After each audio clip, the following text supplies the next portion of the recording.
এই গাইস, আজকে দেখাবো ফিঞ্চের কটা ডিম কি কটা ডিম দিচ্ছে আর কি কটা বাচ্চা দিচ্ছে। প্রথমে এই ঘরটাই দেখাবো।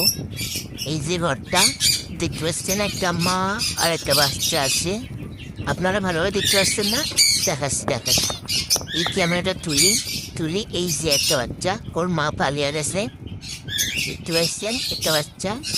এরপরে আরেকটা ঝুড়ি দেখুন, এটাতে ডিম দেয় নাই, এটা আরেকটা ঝুড়ি। এই যে দেখতে পাচ্ছেন একটা বাচ্চা। এই এই কি করলি? এই তো ভালো হয়েছে।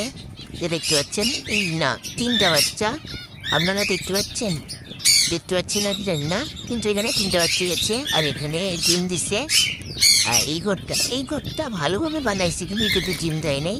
অথচ এখানে এই ঘরটায়ও ডিম দিছে তিনটা, অথচ এই ঘরে বাসা নেই, অথচ ডিম দিচ্ছে। কি বলবো গাইস, এদের এই ঘরগুলাই ডিম নেই। আরেকটা ঘর আছে, সেটা এখান দিয়ে দেখানো সম্ভব নয়, বাইরে দিয়ে দেখাতে হবে। এই যে দেখতে পাচ্ছেন, এই ঘরটার কথা বলছিলাম।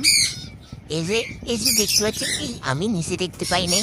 এই এই যা যা এবার কি আমরা দেখুন জুম করি গাইস। এই যে বসে, এই যে দেখা যায় গাইস, দেখতে পাইছেন? এই যে গাইস, কটা বাচ্চা আছে বুঝতে পারি। এই উপরে কি যাবে হ্যাপার নিশ্চিত ভালোভাবে বুঝতে পারা যাইতেছে না। দূর ভাই, বুঝতেই পারতেছি না। এই ভালোভাবে